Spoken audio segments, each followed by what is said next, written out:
Hello and welcome to the ReConnect Podcast, a weekly show sponsored by the Anasazi Foundation and powered by Sturry Studios. I'm Ganel-Lyn, your host. I'm so grateful you've joined us, where we have conversations to help you strengthen your most important relationships and reconnect with those that matter most.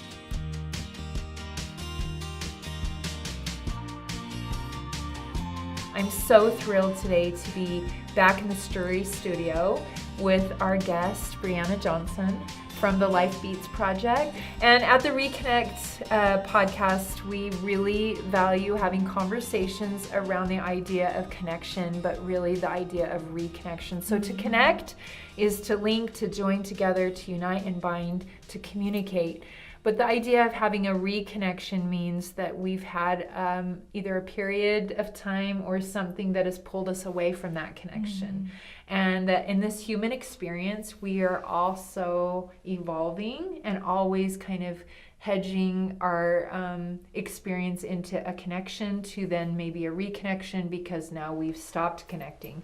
And so I love the hopeful idea of that we can circle back. Yes. I believe in the circle back idea, and that we can say, wait, we haven't been connecting. I haven't been connecting with me, with my source, with my family, with my spouse. So what does it look like to circle back and reconnect? So thank you for being here today. Thank you. I feel honored to be one of your first guests. I know, and I'm so grateful because I feel like you bring a life experience that really talks to this idea of connection and connecting and reconnecting after some trauma and loss. So why don't you share with our listeners a little bit about your backstory, as much as you want to share about that and what's kind of brought you to the place of podcasting and sharing your story out in a more public way. Absolutely. Well, I've been going on this journey, and it has pivoted in so many different directions. Right. But I think for me, a really key part of my story is in 2009, my husband at the time was diagnosed with a very aggressive case of multiple sclerosis. And we had already been married on 9 years at that point, and, established a lot of things and routines and dreams and goals, and we were raising children together, and that just really turned our whole life upside down. And it was one of those moments where you're looking at each other and you're seeing each other, but you're also seeing the life you've created just like fall apart and just like fall between your fingers, and you just are wondering, what are we going to do? And for those who don't know, multiple sclerosis, my father-in-law passed away from it, and I have lupus, and so it's an autoimmune disease that neurologically based changes either very aggressively quickly or sometimes so was his case serious right away, or was it slowly progressing? It began as a relapsing remitting. Okay. So there was things that happened, like the reason that we first suspected it was because he stopped being able to swallow. So the function of his throat stopped.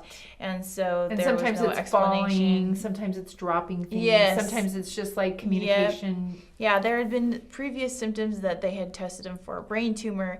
They also had wondered if he had MS, but they couldn't find anything at the time. Which is classic for autoimmune and chronic illness diagnoses, which is stressful for a family. It is. We just thought, well, it went away, but, like half of his face was paralyzed at one point, and then it came back, and then his eye stopped working, so he had double vision for a period of time.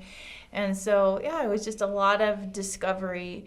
And so at that point in time, I'd already been blogging for several years. And so it was interesting how things just turned and went from just blogging about my family to now I'm having this life. Is that blog still going? It is. What's the blog? It's called journeywithjohnsons.blogspot. It's a blogspot.com. I love it. Back in the day. Yeah. And I got to a point where I was writing 3 to 5 times a week. And it was really just documenting what we were going through with the MS. With the MS and the adjustments that we were making, very faith-based principles. Yes. And but what this magical thing that happened was that I shared what was going on with me, and so in return, people felt like they could open up to me. Yeah. And created that connection. Yeah, I created that connection. I shared with them. They shared with me, and in private ways. They would message me or run into me in person. And so, but I think what happened at that moment was that they were very complimentary of me, and I appreciated that. But what happened next was that they would start sharing with me, but they'd also like quantify it, like, well, or qualify it, like, well, I'm not going what you're going through. And so they would downplay their situation.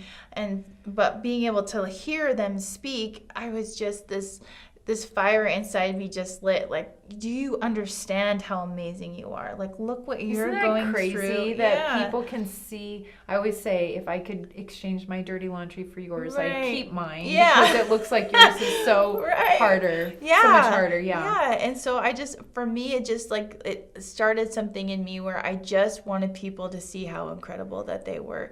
And so that's kind of what started, was that exchange of me sharing and them feeling comfortable with sharing back with me, and then that conversation of, well, I'm not going through what you're going through. And so it was challenging for me to be able to try and find a way to be able to express to them how incredible they were and how I just wanted them to see it for themselves. So you were blogging. This is happening. How many children did you have at the time? At this time, I had three. Three. And I actually, the same day we found out that he had been diagnosed with MS, the same day I found out I was pregnant with child number 4 after already having a miscarriage. And so you're realizing that you're having these experiences, but other people are having them, and the power of that interchange. Yes. That connection. Yeah, that happens. connection. Absolutely. And then what happened? What was the next transition? So I think there was a period of time with just one adjustment after the other, because the disease continued to progress, and it changed the dynamic of our family so drastically. Especially,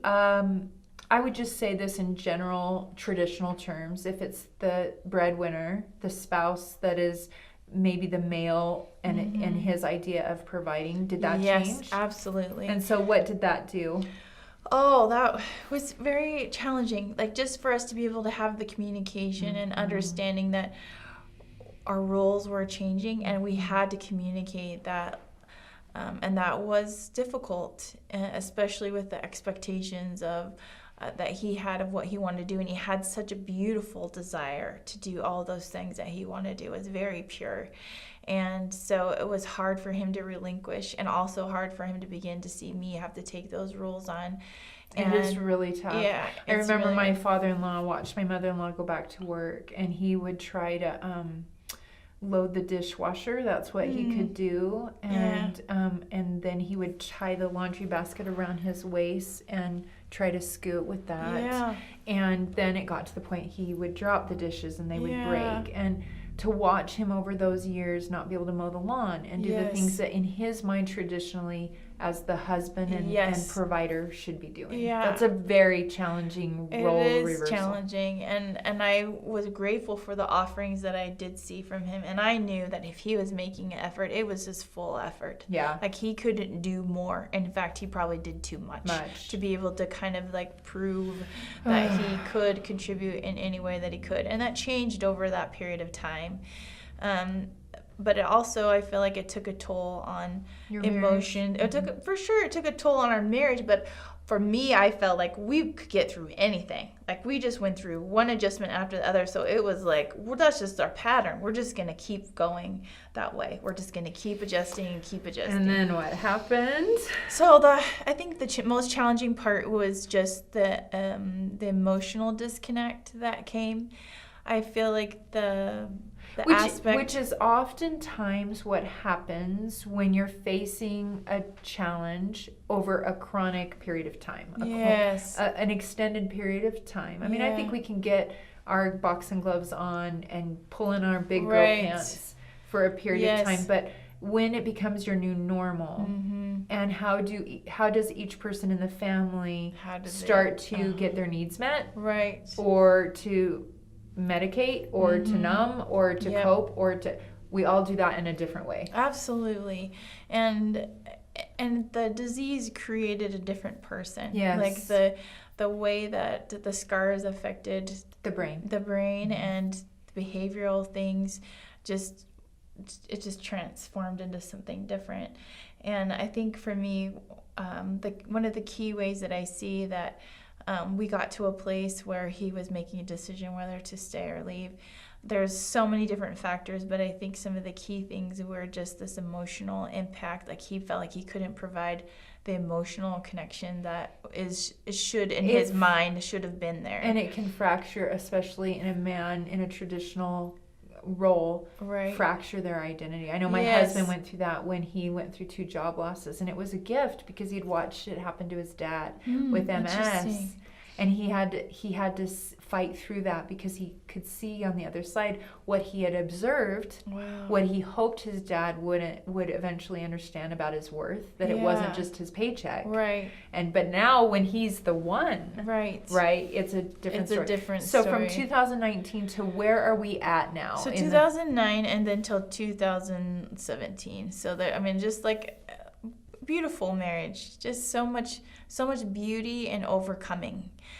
So much beauty and adjustment. And the binding that happens when you really, it's not Hollywood. When you're really doing real life with someone, that's where real love shows up. Yeah, absolutely. And I'm grateful. Like, I can say that, and I can take the good. I can feel that from you. I'm so glad. I love, because I know what's coming. You guys, if you're not familiar with Briana and her podcasting, I know what's coming, and so I'm kind of overcome to hear your sincerity and your open, gentle heart as you talk about him and your marriage, because then what happens? Yeah.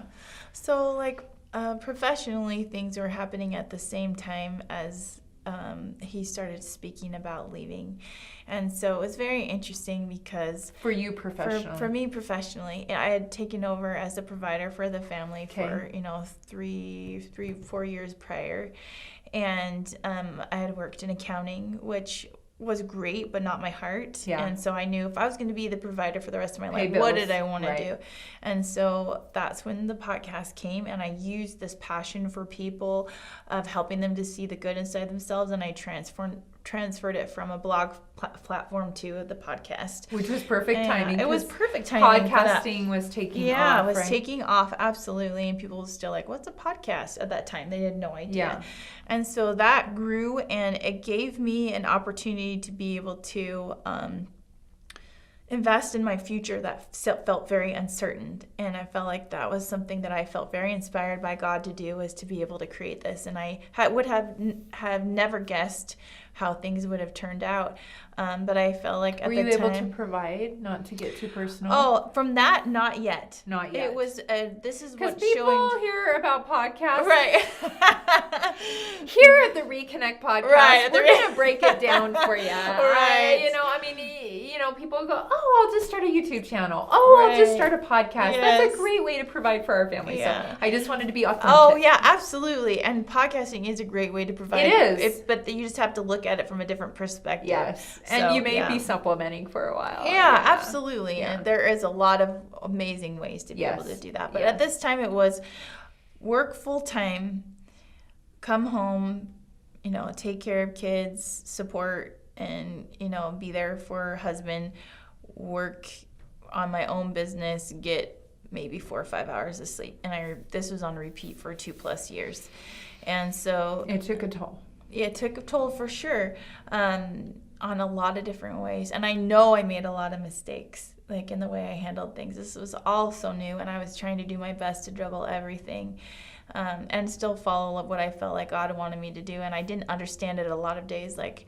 Do you see me down here? Is this really what you want me to do? Is this really what you want me to do? Yeah. I asked that a lot. Yes, and I do too. Yeah. I validate that. That's a really important question to ask, because we can get tunnel vision where we're just head down and plowing through. Yep. So I think it's wise, because I think, not to interrupt here, but I think it's important to know in all of our listeners here today, it's so easy to have vain regrets. So what happens is you know more today than you do what you did hopefully a month ago, or even 2 hours ago.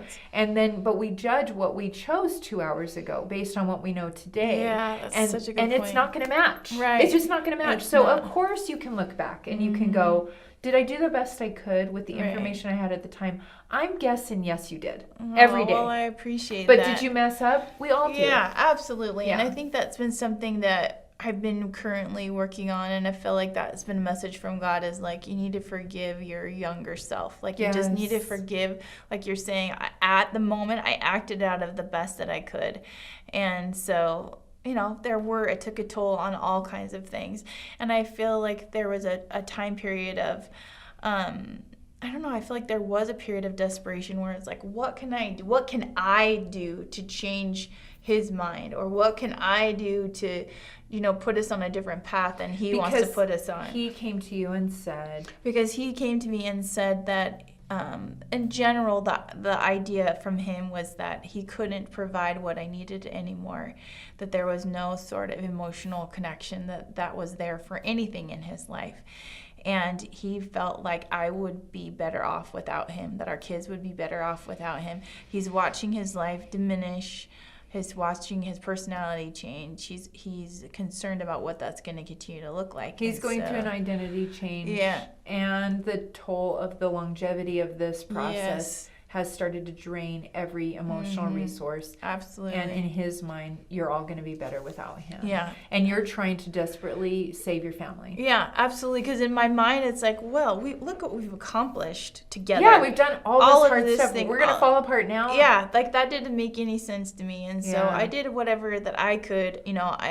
I yelled, I begged, I rationalized, I tried to increase love. I did everything in my power. And it just came to a point after it was about 8 months where I felt like God just communicated to me. I just had to let go.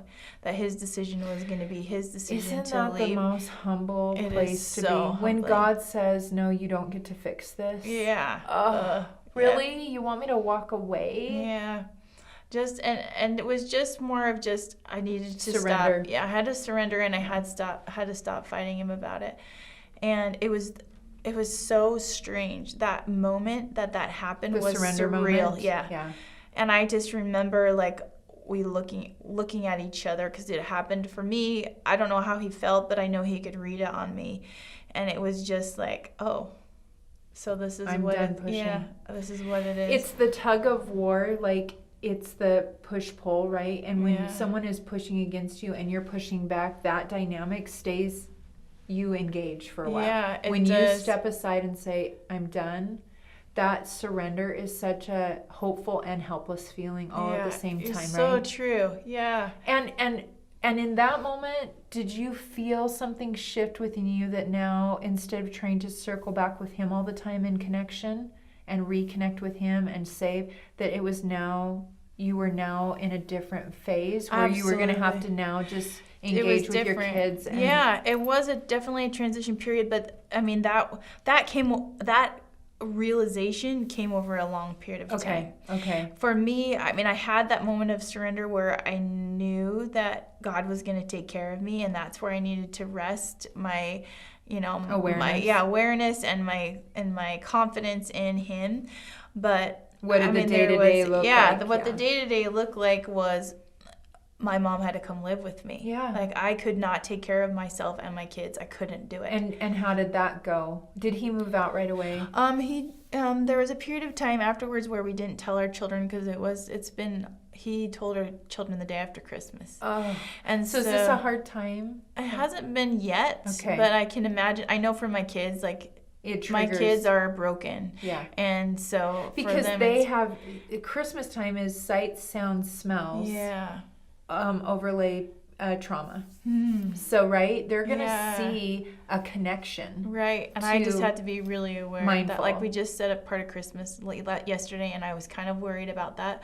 But so far, it's been joyful. Yeah, at the time of this taping, we're in the middle of December. Yeah. So if you're listening to this later, at a later date, so are you trying to work towards, at this point with your mom moving in, a new routine or just survival? Survival. Absolute survival at this point.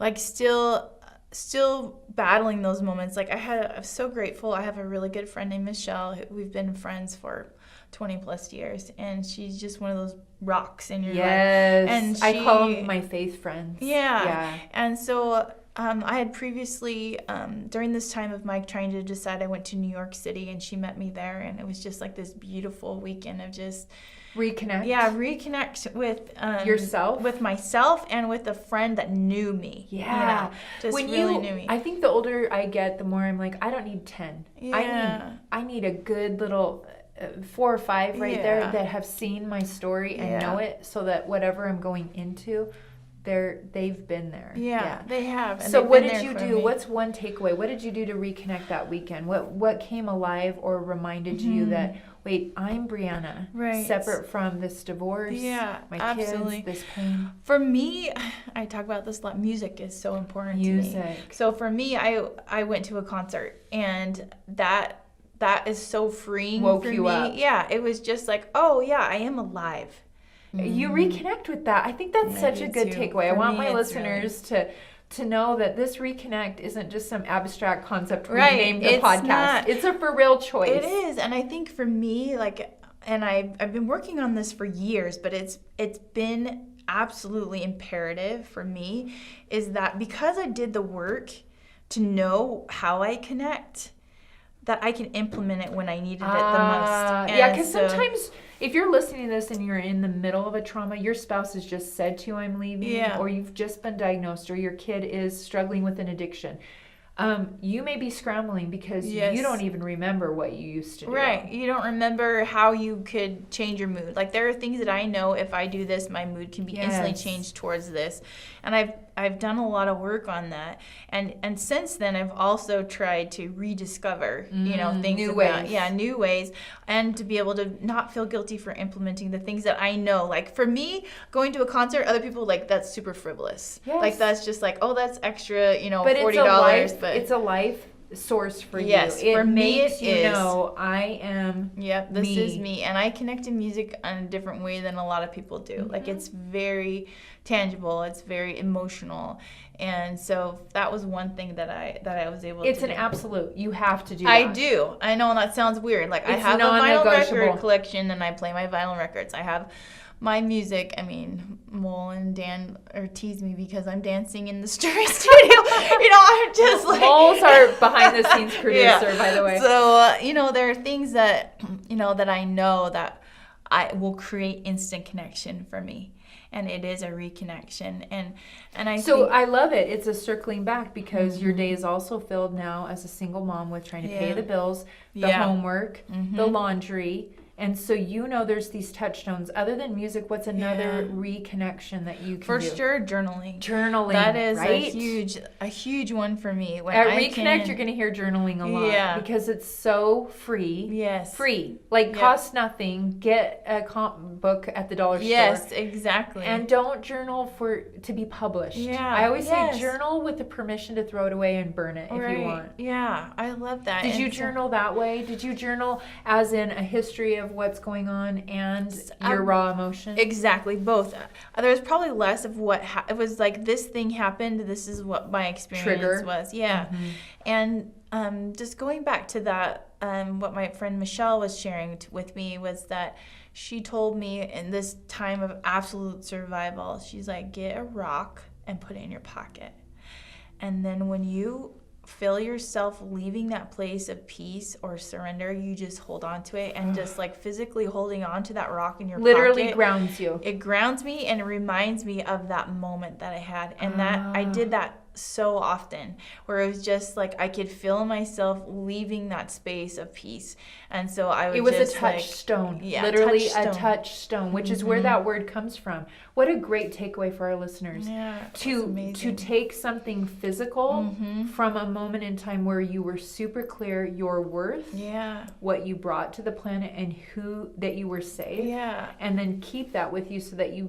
revisit that touchstone. Yeah, I love that, and that's something that I know that Anasazi does use. They have their bags. I don't remember the exact term, but they have their you know what I'm referring to. Yes, it's in the seventh house. I can think it. I can see it on my nightstand. All the Anasazi people are I know they're cringing right now. It's this, but they're the pouch that they carry that has all of those moments of remembrance, and that's what that was for me. There's such power in the word remember. Yeah, because in Scripture, in Holy Scripture, the word remember, look for that. No matter what you may read the Torah, you may read the Quran, you may read the Bible, the Book of Mormon, whatever it is.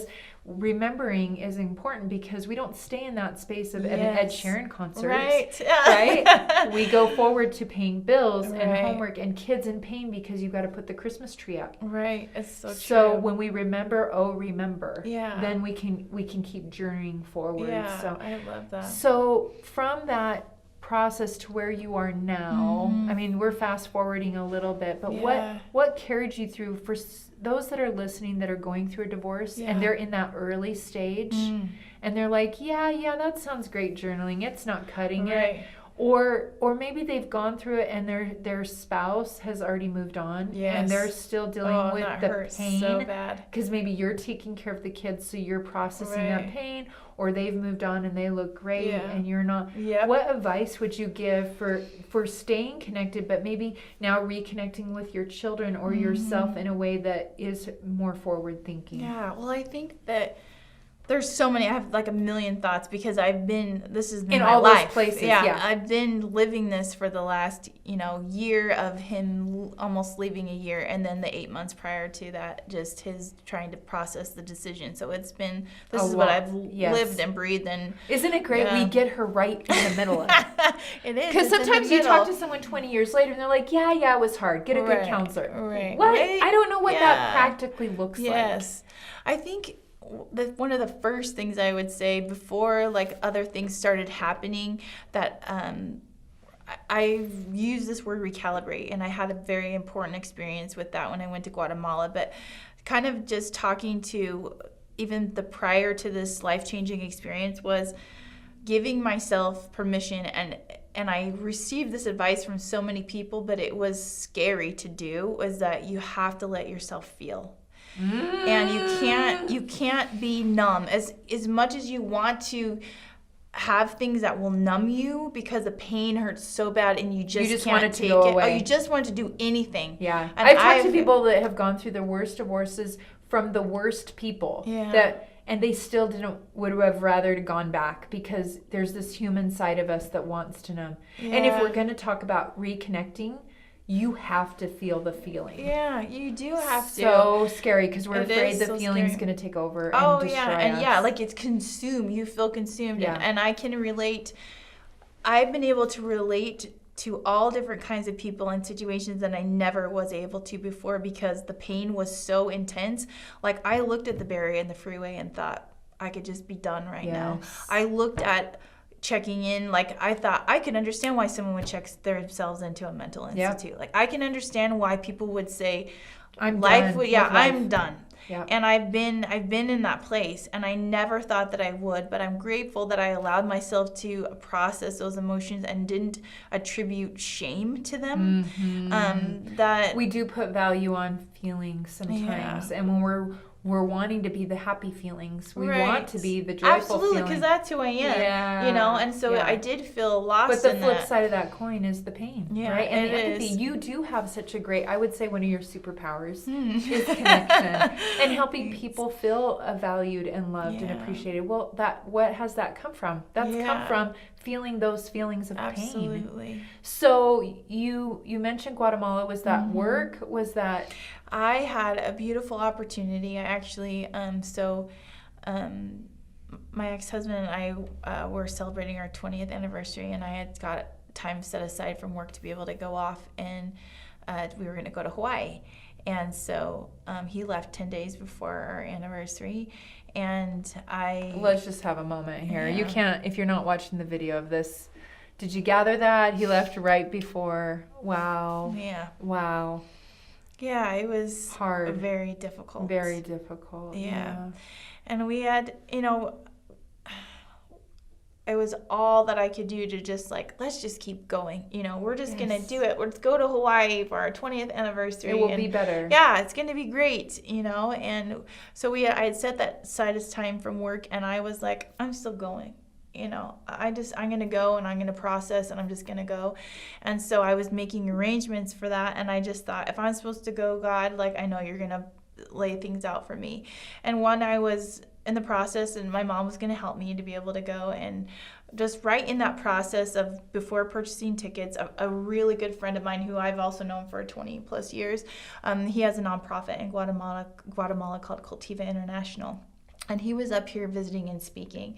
And so we went out to lunch. And what do they do? I love to give nonprofits a shout out. Yes, so this is amazing. They work with hundreds of Mayan women and families in Guatemala who want to take like the power back to their own lives to be able to have nutrition. And so they learn about nutrition. They have these garden boxes where they're able to and livestock. And so these women have these sources of food. And more than that, they are they're battling the idea of poverty as a poverty associated with hopelessness and shame and not being able to improve their family situation. Okay. And so the focus is a lot about their inside as well. I love the good people trying to do good things. Yes. So shout out to them. So you went to Guatemala with this organization? Yeah, so I decided I had a moment. These women. Yeah, I was able to work alongside them and just see the joy. And which is was also beautiful. a great tool in the healing process of reconnection is giving back in any way. Yeah. So and it wasn't even like you're giving back. That's the thing. I know. Like you just really. Yeah. I mean that's the little secret about service is that you really aren't giving anything. Yeah. It's just restorative. Yeah, it is restorative. And reciprocal, right? Yeah, absolutely. The little thing that I could do and what I was able to get back. And so that, for me, those moments, I was there for only 10 days, but it literally changed the course of my life because they were constant little reconnections the entire time. I love that she keeps saying reconnect. So we're just starting out at this podcast, and this is why she's the perfect guest. Oh, good. Yeah, so you kept reconnecting, and it guided you through that pain. Yeah, process. It guided me through the pain. It reconnected me to who I was. Yes. Because you had lost yourself. I had lost myself in that I was so consumed by all of these. They felt so foreign, all of these feelings that I was experiencing. I just this is not who I am. I am not a depressed person. The pain was suppressing. This is not me. How can I get me back? And so by leaving the country, I myself, showing up there, no agenda, no one needing me, I could just focus on myself. And I literally felt, when I got off the plane and I embraced my friend, I literally felt like a decade of burdens just leaving me. Like it was a physical thing that I felt. So for the listeners, they're like, well, great, Briana got to go to Guatemala for 10 days. This is where I think one of the greatest reconnection tools every day is a few minutes of meditation time. Yeah. And if you don't know how to meditate, and if that word scares you because it feels all like silence and stillness in a certain position, there's so many apps out there and YouTube channel videos that are free to guide you through that if it scares you. But there's something about the practice of quieting your mind. Absolutely. And yes, ideally, I think giving yourself permission, especially when you're going through a trauma, to leave for a chunk of time. Yes. This is why we do date nights. This is why we go on vacation. Exactly. This is why we have holidays. This is why but daily practices of this are those touchstones to remind you, right? Yeah, absolutely. And I think that's what I did when I was able to come home and analyze that, because I did do a podcast on this when I returned to be able to understand, okay, what was it about me being there? And people can't replicate the fact that they can't necessarily go to Guatemala. So what was it individually what were the ingredients of that experience? The ingredients and I think was definitely taking time for yourself, whatever that looks like. Whatever that looks like. Yeah.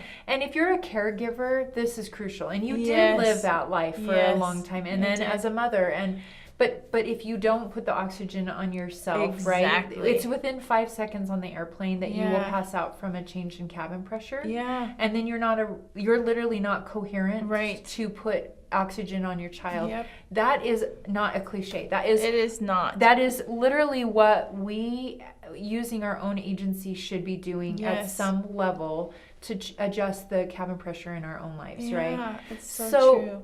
So where are you at now? From that reconnection of circling back after this trauma and this loss, you found yourself. You knew that you knew that those principles would help carry you through. Where are you at today? I'm in such a good place as far as like feeling spiritually grounded. Yes. Because one of the main things that happened to me when I was in Guatemala was I had a very powerful experience where I felt like God said, "Let me be enough." And it wasn't talking anything about me. It was like, let him be the one that fills all the voids that I felt. And that produced a quiet mind. It produced a trust, because there was so much uncertainty in my life of, okay, how am I going to be able to provide for my family alone? How am I going to care for my children alone? Everything just felt so alone, and I felt so incapable. But God reminded me that I wasn't alone, that He let Him to be my partner in this. And when He's in the driver's seat and you're in the passenger seat, it is freeing and scary, and it's a choice to stay in that place, because it's so easy for me to grab the wheel back and go, oh, absolutely. No, wait. I think we should turn this way. And He's like, I invented the car. I invented the road. Why are you trying to tell me where to go? I know, it's true. Backseat driver. Yeah. You know, so how have you changed today? What are you doing now professionally, and what does your family look like right now? Where are you at? Because I think this is such an important point, that if you don't have a faith practice, your relationship with God doesn't have to look like Briana's or mine. Your higher power, whatever that looks But like. I would highly encourage all of my listeners know they're going to get that here. Yeah. I don't know another way to do it. Yeah. That's why when I do corporate speaking, you're still going to get faith, because you've got to either think gravity's bigger than you, electricity's bigger. Yes. Something's got to be bigger than the divorce you're facing, the depression you're facing, the anxiety you're facing, the financial burden. Right. Because when we make it all about us, we aren't enough. None of us are enough. Yeah, we're not. So how have you stayed in that place, and where has it led you Well, today? I think like just this idea that I came back from Guatemala with, and the word came from my friend, and he used that. Before I left, he just said, trust me, you're going to recalibrate. And I thought, that is the perfect word, because recalibrate means to calibrate again. But in order to calibrate, you have to have a standard in which you measure something. And so I had to understand, what was my standard of living? Where do I reside, where I feel most true to myself, most in alignment with my God? What does that feel like to me? What's that feeling that I want to regain over and over and over and come back to? And to circle back and reconnect. To reconnect. Yes. And that was peace. And peace was an indication of my level of trust in God. And so for me, I've had to look at every day, sometimes it's been every hour, every minute, how am I circling back? How am I reconnecting? How am I recalibrating to get back to that peace?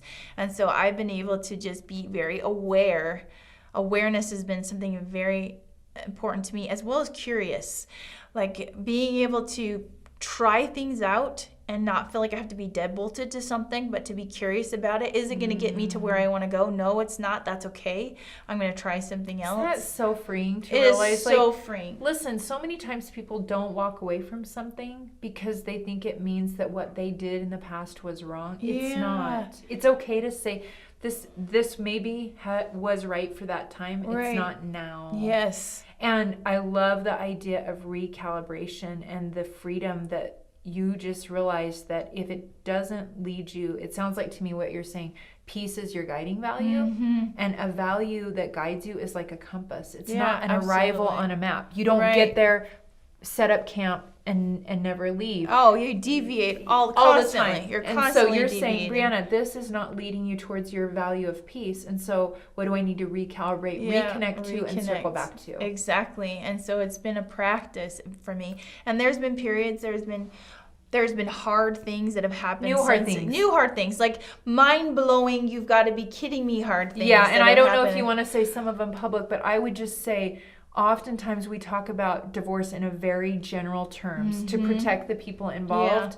It is messy. It is so messy. And when you watch it as a parent, or you watch it as your partner goes on without you and reestablishes new life situations, I think it's one of those things that can kind of keep teaching you and hurting you, right? Absolutely. Yeah. It is, and so you feel like, okay, I'm going. Wait a minute, no. You know, and you feel like you're going back. You find the debt from your spouse. You find whatever it is. Yeah, whatever it is that comes up, and it's been helpful for me. I've had a life coach, Allie White. I don't know if you know her, but you need to know her. Oh, so Allie's been great, and just helping me to understand that, because I felt like, yes, I was in this process of recalibration, but I felt like I just kept sliding backwards. Like I wasn't recalibrating. I just kept sliding backwards. And she was helping me to see that Briana, you are learning all of these things, plus the level of difficulty is continuing to increase. Yes, and your so capacity is growing. Yes. So your muscles are growing, which means then you can carry more weight, which means then it hurts again. Yeah, because exactly. when you up your weight at the gym, not that I do that, but let's say you were going to. If hashtag CrossFitters out there, if I was doing that, right, you do feel the uncomfortableness, and then the muscle grows, and then it's comfortable. Lobsters do this. Lobsters have to pull out of their shell when it gets uncomfortable, and then they're that baby skin vulnerability until they find the bigger shell, and then they recalibrate, and then they grow into that new shell again. And sense. So, I mean, that's how all of a sudden these animals that have shells as their homes, right? It has to get uncomfortable. It does. If it doesn't, you don't pull out. Yeah. How have you, as we close here, how have you stayed in a place? I think I'm going to go on a limb here that if peace is your guiding value, then forgiveness had to be part of that journey. Because I feel no animosity. It doesn't mean you're not honest about the pain, right?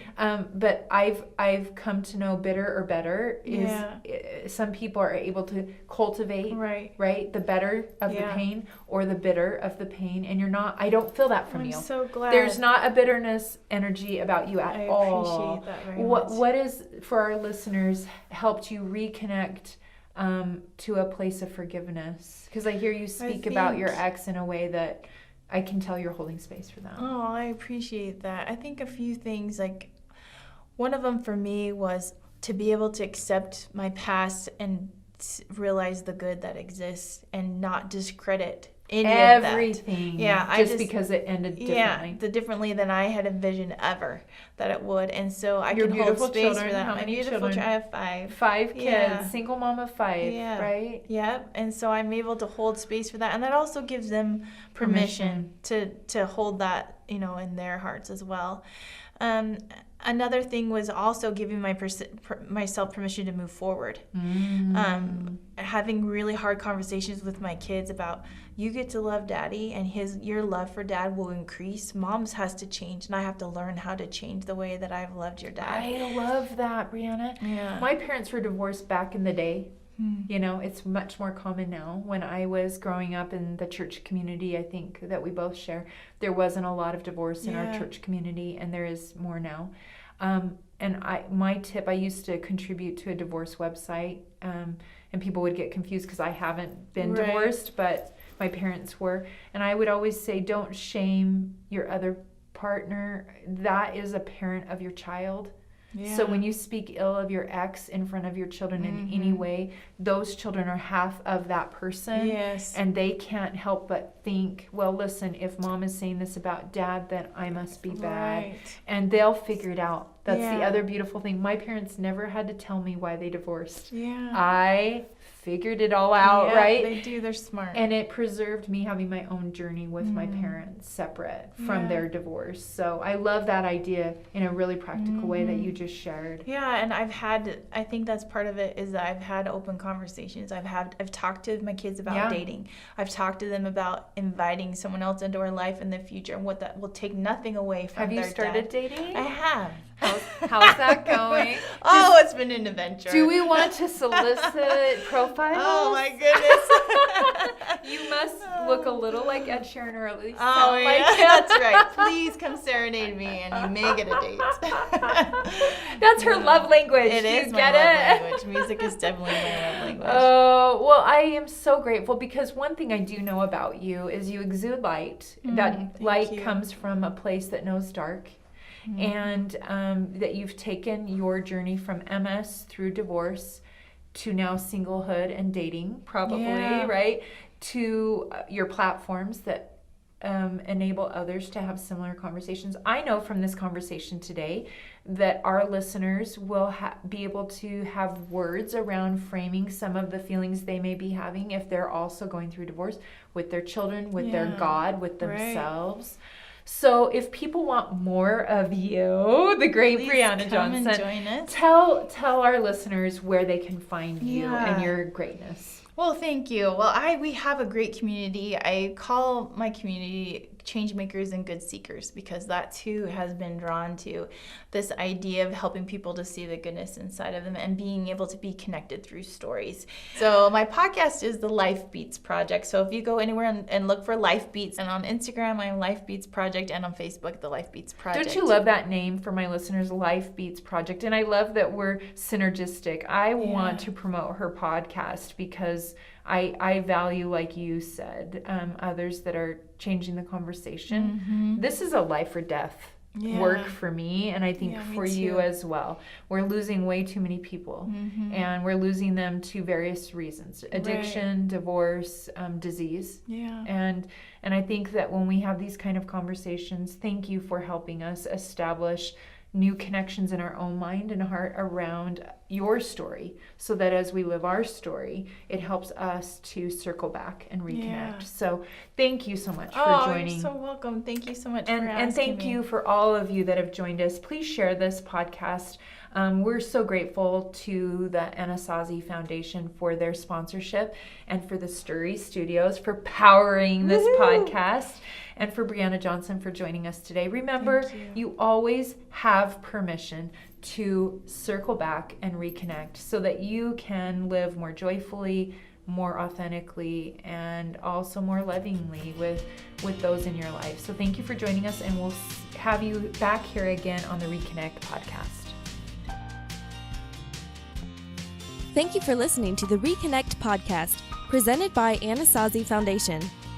Are you worried about your teenager? Are they struggling with depression, low self-esteem, anger, drugs, or suicidal thoughts and feelings? If so, Anasazi Foundation can help. Anasazi is a wilderness therapy program for at-risk youth, and our mission is to help turn hearts homeward. To learn more about us, please visit anasazi.org. If you liked this show, please be sure to subscribe and leave us a review. Thank you again.